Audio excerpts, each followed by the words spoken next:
Meu convidado hoje é jornalista, trabalhou por mais de 2 décadas escrevendo sobre literatura e cultura de maneira geral, para talvez a plataforma mais tradicional da imprensa, que é a mídia impressa. Eu vou conversar com o Carlos André Moreira, que, como eu falei, então trabalhou por mais de 20 anos no jornal Zero Hora, que é o maior periódico de circulação aqui no Rio Grande do Sul, mas desde o ano passado ele acabou se reinventando e fez uma transição, criando um canal aqui no YouTube, o Admirável Mundo Livro, onde ele fala sobre literatura, dá dicas de leitura e faz diversas resenhas literárias. É uma transição que muito me interessa, é um pouco do que eu tento fazer aqui, de encontrar novas formas de me comunicar, de falar um pouco sobre os assuntos que eu gosto. No caso, esse aí nós temos em comum, que é a literatura. Antes de seguir para o papo, eu vou só me apresentar rapidamente. Eu sou Henrique Massaro, sou jornalista. Esse aqui é o Troca Letras, um canal onde semanalmente eu recebo convidados para a gente conversar sobre literatura, jornalismo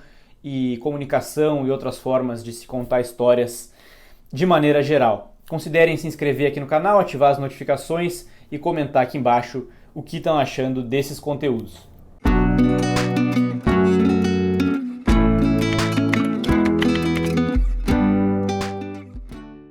Queria saber como é que foi essa transição depois de ter escrito sobre cultura, literatura e cultura em geral para o meio talvez mais tradicional que existe, né, que é o jornal impresso, e aí no ano de 2020 começar a fazer um canal no YouTube, que é uma forma completamente diferente de comunicação. Eu acho que eu, inclusive, fui atrás dessa ideia de fazer o canal do YouTube justamente porque era uma coisa muito diferente e que eu não havia feito ainda. Eu já, na época que a Zero estava estabelecendo ainda a coisa de buscar uma cara para o seu online, né? Tinha muitos vídeos que eram gravados e tal, vídeo de reportagem. Eu já fiz várias experiências com vídeo naquela época. Gravei vídeo como repórter de vídeo, gravei vídeo com também isso passa por fase. Teve uma época em que eles queriam que todos nós fôssemos meio repórteres de telejornal de internet. Eu gravava com um microfonezinho. Aí depois eles decidiram que não, era melhor que tivesse só talvez uma narração ou uma entrada no estúdio. Então eu fiz várias vezes isso na equipe da Zero Hora, né?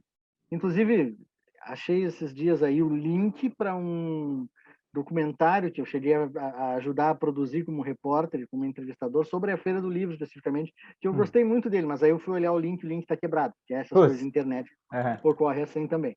Então, eu, como repórter e colega de muita gente na Zero, muita gente mais jovem, principalmente, sempre me dizia: cara, tu tinha que ter um canal no YouTube sobre literatura. Bah, tu tinha que ter um canal no YouTube sobre literatura. E eu levava na brincadeira e dizia: ah, tudo bem. O dia que eu for demitido, eu faço. Como eu fui demitido, eu acabei fazendo. Entendi. Porque aí já aconteceu isso. Eu saí da Zero, e de repente eu me dei conta de que isso era uma coisa que de fato eu não tinha feito. Eu podia, até o projeto do Admirável Mundo Livre, ele é agregado também com um blog, tem um canal de Instagram e tal, são coisas que eu também faço paralelamente. E o blog é aquela coisa, escreve um texto, deixa lá, escreve um texto, deixa lá, é uma coisa que vai acumulando, mas depois de um tempo eu me dei conta de que o pessoal não está muito também lendo muito coisa eu continuo fazendo textos para o blog, mas eu achei que podia ter alguma coisa um pouco mais desafiadora, porque não é que seja super fácil, mas não é super difícil fazer um texto sobre um livro, depois de ter lido o livro, depois tu passou 15 anos fazendo isso. A ideia de fazer o canal também partia dessa ideia de me desafiar um pouco, fazer algo que eu nunca tinha feito, pelo menos nos últimos 20 anos.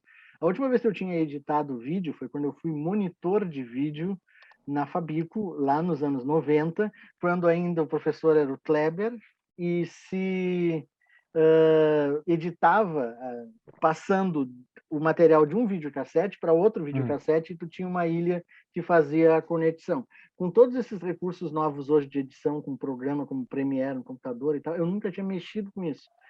Também a ideia de aprender isso, apanhar um pouco fazendo isso, me interessou. Assim. Por isso que a ideia do canal também, não, digamos que ela não foi necessariamente minha, muita gente deu palpite antes. Depois que eu saí da Zero, meu irmão e a minha esposa também insistiram muito para fazer esse canal. Eu pensei, tá, eu vou fazer. Mas acho que tem a ideia, tem essa coisa de que eu vou também explorar, ver como é que eu consigo colocar meus pensamentos na forma do vídeo, que é outra história, outra dinâmica, inclusive, outra forma até de se expressar. Porque se eu escrever um texto e eu ler o texto, talvez ele não se conecte muito bem com o espectador, digamos assim. Sim. E eu assisti já vários dos teus vídeos, né? Tu escreve um roteiro antes, tu liga a câmera e sai falando, como é que é o teu processo aí para fazer as resenhas? Eu acho que só teve 2 vídeos em que eu liguei a câmera e saí falando. E tipo, não, aí eu me dei conta de uma coisa, foi rápido para gravar, mas foi difícil para editar depois. Porque no meio do improviso, inclusive aqui nessa nossa conversa que a gente está tendo, tu está falando uma coisa, aí daqui a pouco a tua cabeça pensa numa outra coisa, tu entra naquela, e depois quando tu vai editar, tu se dá conta que tu abriu um parênteses, que tu não fechou, ou que tu deixou um ponto incompleto porque tu abriu aquele parênteses. Aí eu cheguei à conclusão de que talvez fosse mais fácil fazer um roteiro, mas obviamente eu não leio o roteiro, eu faço o roteiro, porque enquanto eu estou fazendo o roteiro, eu também já mais ou menos estou explicando para mim mesmo ao escrever mais ou menos qual é a ordem que eu quero falar as coisas. E é nesse momento, por exemplo, que eu posso daqui a pouco trocar. Não, esse ponto aqui sobre o autor fica melhor mais para diante, e esse ponto sobre aqui, para a obra, eu puxo mais para cá. Então, há essa possibilidade de mexer muito na hora do roteiro, e eu fiz o roteiro, eu dou uma lida 2, 3 vezes no roteiro, e aí na hora de ligar a câmera, eu simplesmente não olho mais o roteiro, porque aí eu vou lembrando do roteiro e falando. O que é uma forma de tornar mais natural ao mesmo tempo, mas um pouco mais estruturado. Digamos que o meu método é meio que o caos trabalhoso, porque eu tenho o trabalho de fazer o roteiro, mas na hora de falar eu meio que lembro da forma como eu escrevi e não necessariamente eu o digo ipsis literis. Uhum. Vai ficando tipo tópicos na tua cabeça, assim, também, né? Sim, sim, sim. Entendi. Bom, para essa questão do canal também, mais de um ano e pouco tu falou já, né? Como é que tu sentiu? Óbvio, um canal que começou do zero, né? Falando sobre literatura e tal, tem o seu tempo para as coisas darem uma virada, mas como é que tu sentiu o retorno? Fechou alguma comunidade interna ali das pessoas comentando? Como é que tá sendo isso? O primeiro vídeo foi bem assistido pela da novidade. Ele chegou a ser, inclusive, noticiado uma notinha ou outra aqui e tal. E aí depois ele vai gradativamente ganhando novos inscritos, aí para, vai um pouco e para. E como eu tô lidando com esse canal de uma forma assim muito cabeça fria, do tipo, eu não pus nenhum anúncio pago ainda em Facebook, eu não turbinei nenhuma publicação em Instagram, não sei o que, chamando. Eu meio que estou apostando no acaso para acertar alguma coisa nesse algoritmo maluco aí que Sim. ninguém entende. E os que entendem, eu olho com uma certa suspeita. Certo? É. Dizem que um dos caras que mais entende do algoritmo no Brasil é aquele tal de, não sei o que lá, Peter, do canal Ah, E-Nerd. sei. Aquele É. cara é um tremendo idiota. Então, Ele se é ele um. sabe do troço, talvez não É, vá muito pelo lado dele. Assim. Então, eu comecei a me pegar um ranço disso justamente um pouco por cara, por esse cara até. Quando comecei, cheguei a olhar um vídeo ou outro sobre como usar o algoritmo, e aí era esse cara falando assim, já me deu um certo ranço é, assim. pois é, para mim funcionou mais ou menos assim. Então, muitas coisas que eu faço, como ainda gosto de ver ele como um canal também jornalístico, uma das coisas que eu fiz antes de começar o canal foi dar uma assistida em como era processado esse tipo de conteúdo. E eu notei que há vários canais a respeito disso, né? Tem uns 2 ou 3 que são de fato canais assim com muita visualização, o resto tudo mais ou menos na média em termos de público e a forma de fazer esses canais, ela também varia um pouco. Assim. Tem gente que simplesmente liga a câmera e faz um resumo da trama.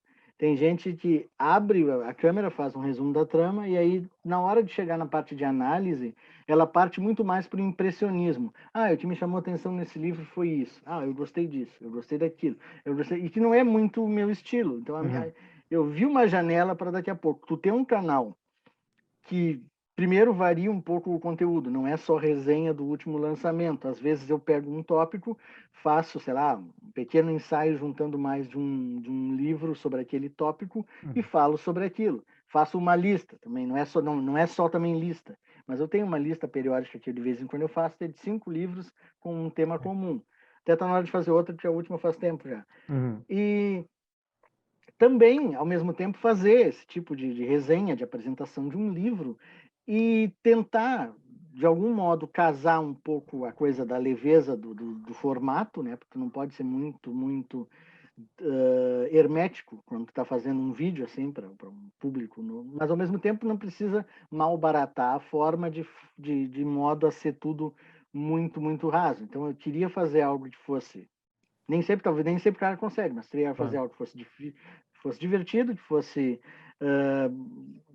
tivesse uma alta carga de informação e que tivesse um pouco mais de densidade. Assim. Não vai ser, obviamente, um tratado acadêmico, mas vai ser algo com um pouco mais de solidez do que simplesmente eu ligar a câmera e dizer, gostei desse livro, entende? E à medida em que eu fui lançando esses vídeos, alguns deles foram encontrando um público. Eu não sei se daqui a pouco por uma acumulação natural ou se alguns deles simplesmente tocaram em algum tema que o pessoal estava a fim de ouvir, assim.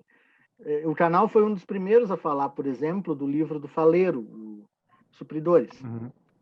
Ainda lá julho do ano passado, alguma coisa assim. O livro tinha sido lançado pela Todavia. Eu li e fiz um comentário. E esse vídeo, na época, ele teve pouca visualização, inclusive para a média do canal, que não é muito grande. Mas aí o tempo foi passando e as pessoas foram redescobrindo esse vídeo e hoje ele está entre os mais assistidos. Assim como, sei lá, em 19 de abril desse ano, eu fiz naquela semana eu fiz um vídeo sobre literatura e a representação do indígena na literatura brasileira. E esse vídeo também, ele ficou algumas semanas com muito poucas visualizações e teve um dia ali eu fiz o vídeo em abril, teve um dia ali em agosto desse ano que talvez ele tenha sido citado em alguma coisa, talvez ele tenha sido colocado em alguma apostila que eu não estou sabendo, mas ele deu um pico assim e ele subiu e hoje ele está entre os mais assistidos também. E quanto tu perguntou sobre comunidade, sim, tem um monte, não digamos que não tem tanto comentário ainda que eu não consiga responder um por um. Eu consigo responder um por um, então tu pode ver que não deve ser muitos, mas já tem um bando de gente que vem, recorre, tem pessoas que comentam mais de uma vez, comentam em mais de um vídeo, tem gente que deixa uma impressão, tem gente que... Um dos vídeos que teve o maior, digamos, número de comentários contenciosos foi um que eu fiz sobre George Orwell, mas esse eu já fiz esperando que talvez viesse alguma coisa, porque como era um vídeo que inevitavelmente ia ter um tom político, porque não dá para falar de George Orwell sem ser político, eu sabia que esse talvez provocasse alguma confusão, mas até não provocou tanta confusão. Apareceu um cara que pôs um emoji e aí um outro cara que discutia a minha abordagem, eu respondi para ele, ele ficou puto porque eu respondi com textão. Eu simplesmente respondi ponto por ponto que o cara tinha me falado, ele falou, tu não sabe ouvir crítica. Não, eu sei, tanto que eu Tô te respondendo. Estou te respondendo ponto por ponto. Assim. Então, é mais ou menos essa situação do canal atualmente. Nós estamos chegando perto dos 1.000 inscritos. Imagino que até o final do ano a gente vai estar lá. E tem essa comunidade ainda um pouco restrita, mas eu noto que ela está em constante expansão. Assim. Legal. Como eu sempre faço, antes de encerrar aqui o vídeo, eu só vou dar um recado e dizer que essa conversa com o Carlos André Moreira, que teve mais ou menos 1 hora, está disponível na íntegra lá no Spotify ou em qualquer outro agregador de podcast. É só procurar por Troca Letras tudo junto que vocês nos encontrarão.